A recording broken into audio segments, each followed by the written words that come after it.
Muy buenos días, Nakamas, y bienvenidos a una nueva review de One Piece. Hoy el capítulo 1169 del manga, capítulo titulado Tengo que morir cuanto antes, el cual comienza como la continuación exacta del final del pasado capítulo, pero en lugar de en el castillo Aurust, en la casa de Scopper Yavin, donde este le ha revelado a Shanks lo que Garp le reveló a él la última vez que se cruzaron, que Roger tuvo un hijo, estando los dos sorprendidos por haber logrado que la marina no le encontrase,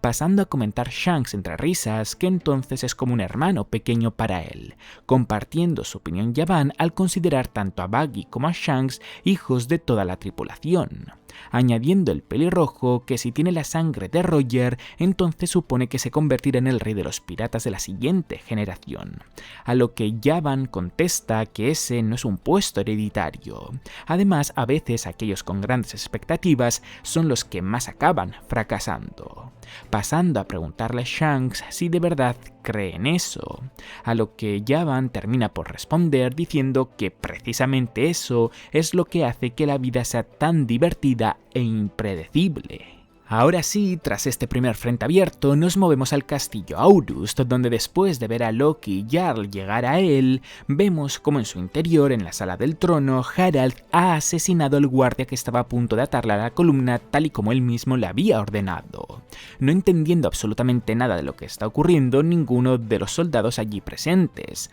Bueno, ni los soldados ni el propio Harald, puesto que tal y como reconoce para sí mismo, su cuerpo se ha movido por sí solo, deduciendo que debe de ser obra de Im,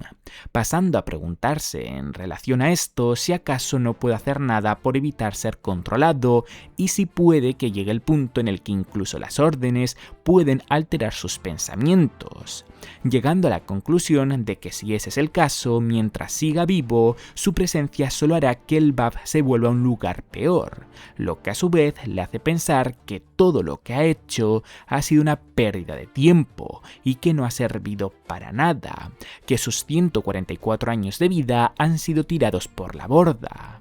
terminando de pensar que se niega a que todos en el BAF se conviertan en esclavos, así que tiene que morir cuanto antes. Pensamiento que verbaliza como orden a sus soldados, rogándoles que le maten tan rápido como puedan, antes de que sea demasiado tarde. Momento en el que tanto Jarl como Loki entran a la sala del trono, siendo lo que se encuentran a Harald siendo atravesado por las armas de muchísimos de sus soldados, pero en lugar de verle muriendo por ello, ven cómo además de regenerarse, golpea de vuelta con su espada a todos sus soldados, no entendiendo nada ni Jarl ni Loki. Dejando a un lado brevemente este frente abierto, volvemos con Shanks y con Yavin, estando el primero explicándole al segundo que tanto Harald como él han hecho con el mandamás de Maria Yoa el pacto menos profundo de los tres que existen, y como pese a ser el menos profundo, mientras se encuentran en su rango,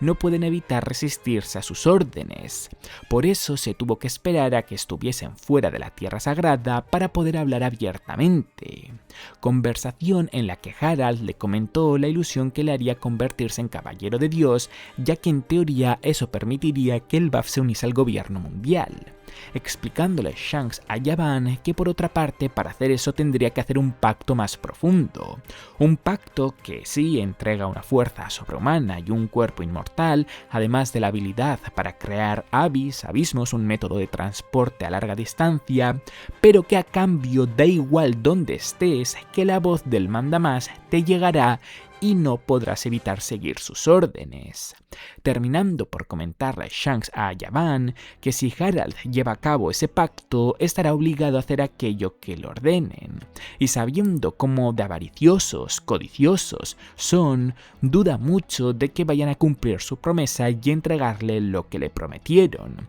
por eso no cree que Harald deba de unirse a los caballeros de Dios. Frase que justo antes de terminar de decir, se ve interrumpida al Shanks y Yavin notar de repente un choque de hakis muy poderosos que viene desde el castillo Aurust. choque que proviene del intercambio de ataques de Harald y Loki, comentándole el hijo al padre que no sabe a qué debería de reaccionar primero, si a que no haya muerto tras haber sufrido todas esas heridas, o si al hecho de que esté intentando matarle además de los guardias del castillo. Hechos sorprendentes para Loki a los que hay que sumar la monstruosa fuerza que siente que tiene ahora su padre, a quien Jarl también le pregunta qué narices le está pasando mientras desenvaina su espada con intenciones de hacerle entrar en razón. Tras ver al resto de los guardias del castillo continuar movilizándose pese a todavía no saber ni el origen del problema ni siquiera qué está pasando como tal, vemos a Jarl y a Loki cooperar para tumbar en el suelo a Harald, dejarle inmovilizado y pedirle explicaciones. Explicaciones que Harald comienza a dar, primero dirigiéndose a Jarl, admitiéndole que ha cometido un gravísimo error y que muy pronto perderá su cabeza por completo, y segundo dirigiéndose a Loki, pidiéndole que escuche atentamente y que por favor haga lo que le pida, siendo su deseo que le cuente a todos los habitantes del BAF todo lo que está ocurriendo ahora en el castillo, que ha matado a sus propios guardias, que con la excusa de unirse al gobierno mundial ha realizado muchísimos trabajos sucios para que al final le hayan mentido y haya terminado como ha terminado, a punto de entregar a toda la gente del BAF para convertirlos en esclavos de guerra del gobierno, quedándose sorprendidos todos los allí presentes, Loki, Jarl y cada uno de los guardias. Pasando Harald a pedirle a Jarl que entregue el tesoro del BAF a Loki, que deje que se lo coma. Si no, con el poder de Dios será imparable y bajo ninguna circunstancia desea que el BAF acabe esclavizada a manos del gobierno mundial, que eso es la mayor antítesis de su sueño, lo que le convierte en el peor rey de la historia del BAF. Por eso, añade Harald dirigiéndose a Loki, debe de matarle y tomar el trono, además de decirle a la gente lo muy idiota que fue como rey, volviendo a rogarle que le mate y que se convierta en un héroe, que una vez esté muerto su reputación no significará nada para él, que lo único que importa es el futuro del BAF. ¿O acaso también está equivocado con eso? Termina por preguntarle a Loki entre lágrimas, quien muy impactado por comprobar lo tremendamente importante que es para su padre el bienestar de su país y volverle a escuchar decir que por favor lo haga, que él es el único que puede hacerlo, comienza a dirigirse lo más rápido que puede a donde el tesoro y por ende la Akuma no Mi se encuentra. Llegando así a la recta final del capítulo, donde lo primero que vemos es a Harald habiendo perdido por completo ya no solo el control de su cuerpo, sino que parece que también de su mente, al no solo volver a atacar a sus guardias, sino que además ordena a aquellos que todavía no son conscientes de lo que está ocurriendo, que cierren del todo el castillo, con la excusa de que unos criminales se han infiltrado cuando lo que de verdad busca es que nadie salga con vida de allí para que no puedan contar lo que está ocurriendo de verdad, que está siendo controlado por el gobierno mundial y que por ello está matando a todos sus guardias. Guardias que junto a Jarl están haciendo todo lo que está en sus manos para detener a Harald hasta que Loki coma la fruta del diablo, siendo este momento el origen de la espada clavada en la cabeza de Jarl, al Harald, tras ser atravesado por Jarl con su espada, contraatacar con su propia espada clavándosela en la cabeza al gigante anciano, declarando tras ello Harald que será él quien se coma la Akuma no Mi y se haga con Ragnir, comenzando así a perseguir a Loki, cuando de repente Javan y Shanks aparecen para con sus respectivas armas cortar a Harald y detener su avance, el tiempo suficiente como para que Loki llegue antes a la habitación en la que la fruta se encuentra. Y con Loki abriendo la habitación, observando el cofre en el que se supone que se encuentra la Akuma no Mi prohibida, y siendo de repente atacado por Ragnir el martillo, no entendiendo Loki qué narices está pasando, es como termina este capítulo. Capítulo que ha esclarecido muchas dudas, pero que también ha presentado otras. Precisamente en este final del capítulo nos encontramos con la pregunta de ¿qué narices pasa con Ragnir? ¿Cómo es que un martillo puede moverse por sí solo? Y de hecho es más, parece que incluso puede hablar por los sonidos procedentes del propio martillo. Diríamos en lo que hemos visto en One Piece que lo más habitual es que fuese usuario de una Akuma no Mi, de una Zoan que pueda ser la Hito Hito no Mi, una varianza de un humano, y que por eso adquiere la capacidad del habla. Es decir, cabría la posibilidad de que la Akuma no Mi prohibida, el tesoro del BAF, que se supone que se encuentra en el cofre, realmente se encuentre en Ragnir, sea Ragnir, el martillo, quien posee el poder de dicha Akuma no Mi. Pero claro, si este fuese el caso, no tendría mucho sentido lo que Harald, ya habiendo perdido por completo la cabeza, ya siendo controlado completamente por Im, ha dicho que se iba a hacer primero con la Akuma no Mi, mejor dicho, que iba a comer la Akuma no Mi, literalmente es lo que ha dicho, y que también se haría con Ragnir, es decir, habiéndolo puesto como dos elementos separados, deberían de simplemente una cosa por una parte ser la Akuma no Mi y por la otra Ragnir. Así que si este es el caso, ¿qué es lo que pasa con este martillo? ¿Cómo es que tiene la capacidad de moverse por sí solo y además parece que también de hablar? Cabe la posibilidad de que sí que siga siendo cuestión de que sea usuario de una Zoan, pero no de la Akuma no Mi que se encuentra supuestamente en el cofre que estaba al lado de Ragnir, sino de cualquier otra Akuma no Mi que, como comento, pues sea una varianza de la Hito Hito no Mi, por eso tenga la capacidad de hablar. Pero si no tiene nada que ver al final con el tema de las Akuma no Mi, que yo ahora mismo supongo que apostaría más por ello, tenemos que preguntarnos cómo es que esta arma tiene la capacidad de moverse por sí sola y parece que tiene la capacidad de hablar. Y a ver, aquí en verdad la respuesta está muy difícil, puesto que hay varias respuestas posibles, hay varios tipos de poderes sobrenaturales que existen en One Piece que podrían dar explicación a esto. Podría ser un Homie, por ejemplo, perfectamente, pero también puede ser que sea cosa del BAF, que sea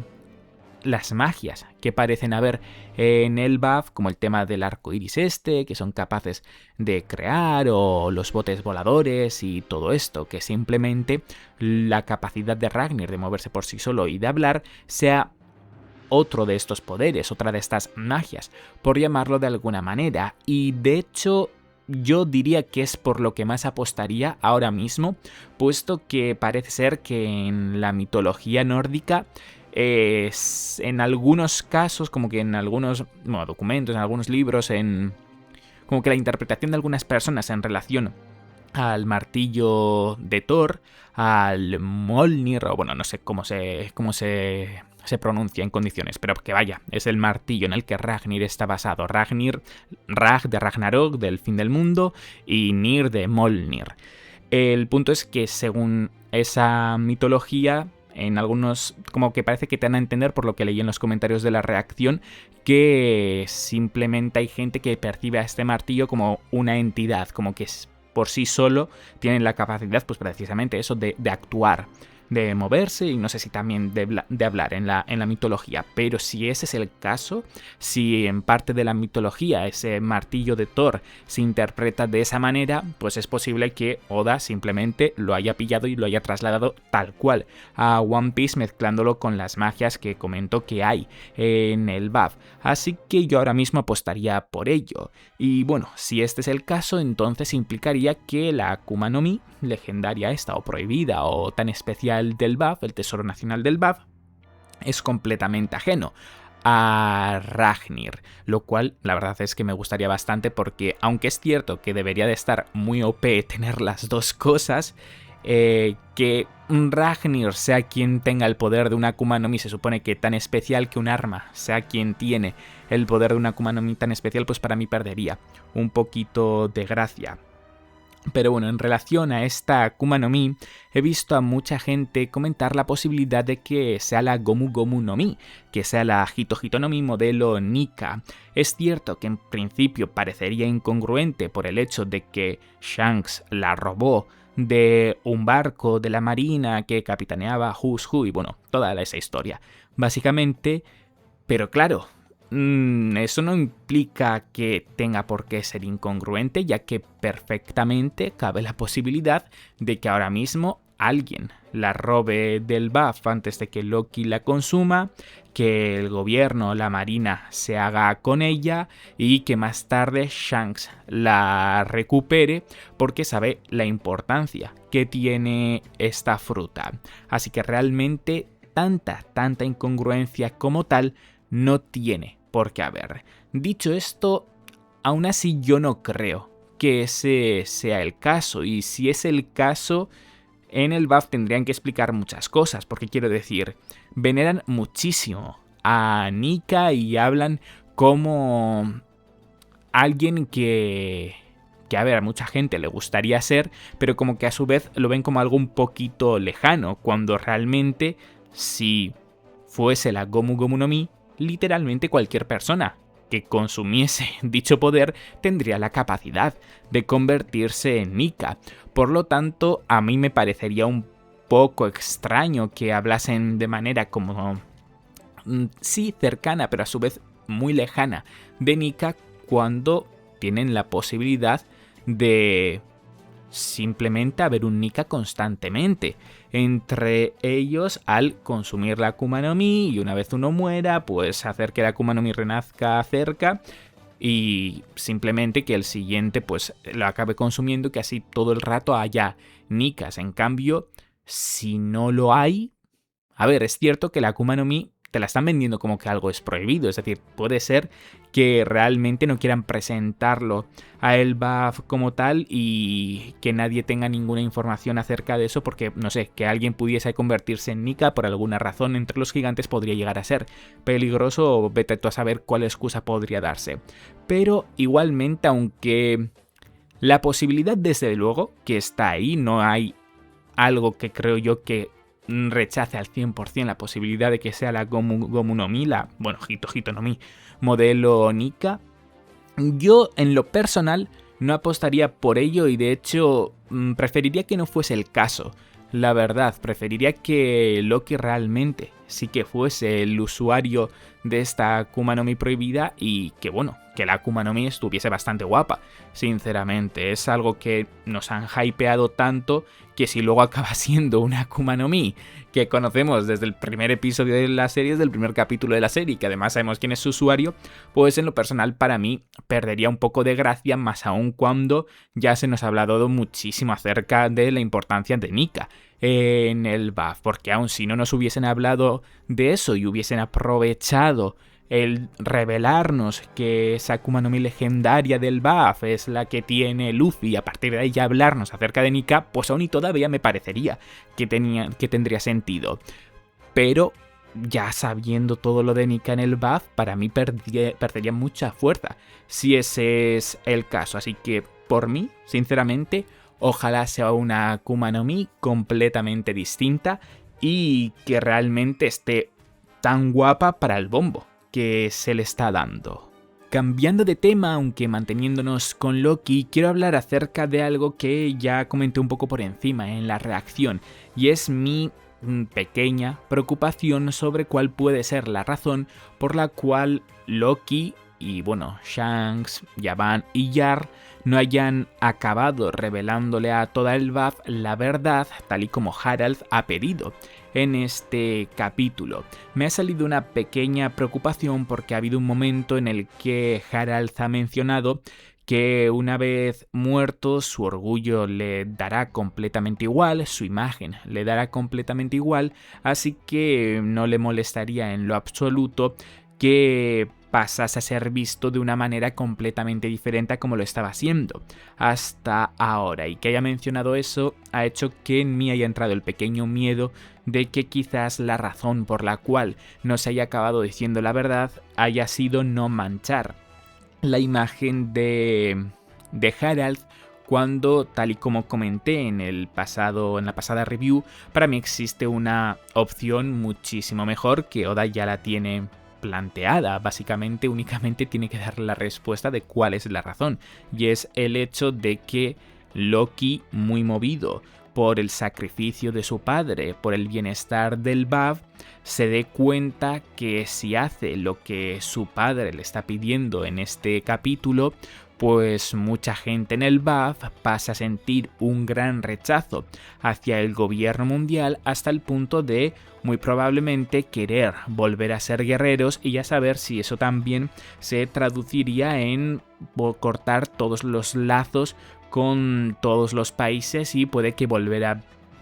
a convertirse en unos guerreros muy sangrientos. Que Loki tuviese esto en cuenta y que no haya querido decir la verdad para que no ocurra esto, y así la gente del BAF siga el mismo rumbo que comenzó a tener con el gobierno de Harald, sería para mí la mejor de las opciones, porque estaría haciéndolo para mantener el sueño de su difunto padre, aun cuando a él es al que más caro le resultaría hacer esto, porque es cuya imagen la que peor saldría de todas. Así que es un sacrificio muy, muy grande con tal de cumplir el sueño de otra persona que ha tenido tanto impacto en él como para asumir ese sacrificio. Es decir, es algo muy top, muy muy top como narrativa. Así que realmente ojalá acabe siendo la razón por la cual no dice la verdad, más esto segundo, que simplemente la imagen de su padre no quede manchada. Estaría aceptable eso, pero desde luego que lo otro sería muchísimo mejor. Que bueno, que técnicamente son cosas bastante similares entre las dos, pero hay un matiz lo suficientemente diferente como para que una opción sea muchísimo mejor que la otra. Para ir terminando, quiero hablar de un par de detalles relacionados con Shanks. El primero de ellos es lo que ha comentado entre risas en el primer capítulo tras haber averiguado, tras haberse enterado de la existencia del hijo de Roger, de Ace, y es que lo considera como su hermano, e incluso hasta el propio Yavan lo ha aceptado, que sí, que Buggy, Shanks y Ace, pues técnicamente, técnicamente, ya sabéis a lo que me refiero, pues se pueden considerar hermanos entre sí. Lo cual me gusta bastante porque, por extensión, de la misma manera en la que es considerar a estos hermanos, también implicaría que Sabo y Luffy son hermanos de Shanks y de Buggy, y por aún más extensión, Colon también es hermano de todos estos, que luego evidentemente cada parte está dividida. Buggy y Shanks está por un lado, Luffy y Sabo y Ace está por otra, y bueno, Colon se queda un poquito más solito, ¿no? Pero tiene para mí un valor simbólico que la verdad está bastante chulo, que no invalida la relación cercana que pueden tener estos mismos personajes entre sí, sino que amplía las relaciones que puede haber entre más personajes. El Shanks como una figura de hermano mayor de Luffy, aunque sea por una extensión muy exagerada, muy de hermano del hermano, pese a ninguno de ellos ser de sangre, es algo que a mí personalmente, la verdad, me parece que mola bastante de ver, pese a que, como digo, sea puramente simbólico, que no haya realmente un gran valor detrás, sino que, bueno, el valor detrás de la relación entre Shanks y Luffy está todo en lo que ocurrió en el primer capítulo. Y hablando del primer capítulo, es lo otro que tenía que comentar acerca de Shanks, y es que ya llevan unos cuantos capítulos desde que vimos, bueno, a Shanks básicamente con el pacto en el brazo, de gente comentándome algo que es un poco obvio a ver, entre comillas, es decir, de algo que simplemente es fácil de relacionar, pero que luego ya cada uno puede creer una cosa u otra. Y es el hecho de que Shanks, pues justo el brazo que perdiese es donde se encontraba el pacto con Im, que en este capítulo hemos averiguado que si te encuentras en su rango, con el pacto menos profundo, siendo su rango, parece que Maria Joa pues no puedes evitar seguir sus órdenes, algo que sería bastante inconveniente para Shanks, y por ello hay gente creyendo que puede ser que Oda lo tuviese todo planeado desde el primer capítulo, que algo que en principio no tiene mucho sentido narrativo, como lo es que Shanks pierda el brazo contra un monstruo marino cuando era lo suficientemente fuerte como para haberlo podido evitar perfectamente, pues que esa incongruencia narrativa se justifique a través de que perdiendo su brazo a su vez está logrando que Im no le pueda controlar de ni una sola manera. Y a ver, Oda en muchas ocasiones ha demostrado ser un genio, ha demostrado ser una persona que prepara muchísimas cosas con antelación, pero sinceramente yo no creo que este sea el caso. Yo creo que esto es algo que ha acabado montando un poco sobre la marcha y que convenientemente le venía bien añadirlo y hacerlo de esta manera, pero que cuando hizo ese primer capítulo, ese sacrificio del brazo de Shanks para salvar a Luffy, no lo hizo con la idea de que también estaba siendo la oportunidad de quitar el control que podía tener Im sobre Shanks. De hecho, muy posiblemente para ese entonces ni siquiera Oda tuviese pensado tanto acerca de los poderes de Im, por mucho que también es cierto que en principio gran parte de la historia de One Piece ya la tuviese planeada desde el principio. Igualmente, como comento, este no creo yo al menos que sea el caso, y para mí de hecho no hay problema alguno, porque sí, si nos ponemos tiquismiquis, pues se puede considerar que ese evento tan importante en el mundo de One Piece, tan famoso, pues es incongruente narrativamente. Pero ¿qué queréis que os diga? A mí me da completamente igual. Me parece que es una tontería, que ahí lo importante a valorar es lo que significa, es el sacrificio de Shanks por el futuro, aquello por lo que Shanks está apostando, además de hacer ver el tipo de personaje que es. Da igual que tenga una incongruencia narrativa un poco regulera, lo importante, como comento, es el valor que hay detrás, así que para mí ni hace falta justificar de ninguna manera lo del brazo de Shanks, ni por ende creo que Oda tuviese planeado desde el primer capítulo que Shanks tuviese el pacto en ese brazo y que lo perdiese porque de esa manera pues no hubiese podido controlarlo. Es simplemente algo que le ha acabado encajando y que ha aprovechado para hacerlo así. Es un poquito medio trampa, sinceramente, porque sí que es cierto que te puede valer como argumento, como mucha gente está diciendo, para justificarlo de ese primer capítulo, pero a mí, como comento, me parece un poquito de trampa porque realmente es como demasiado a posteriori, demasiado enrevesado como para que realmente sea obvio que estaba pensado desde mucho antes, como sí que lo han sido muchísimas otras cosas dentro de One Piece. Pues hasta aquí ha quedado el vídeo, Nakamas. Como siempre, agradeceré muchísimo que le deis un buen me gusta, que veáis a tope el vídeo si os ha gustado. Como ya el siguiente vídeo que suba vaya a ser el 4 de enero, la reacción del capítulo 1170, pues aprovecho para desearos a todos unas felices fiestas, una feliz Nochebuena, una feliz Navidad y un feliz final de año nuevo y un feliz año nuevo. Recordad que en la descripción tenéis tanto mi Twitter, en el que os informo al instante cuando son los capítulos del manga en español y en inglés de manera oficial, como los twitters y los DeviantArt de quienes crearán las imágenes del manga para que vosotros también podáis tenerlas. Y ya por último, agradecer muchísimo que os suscribáis para muchos más vídeos de One Piece. Hasta la próxima.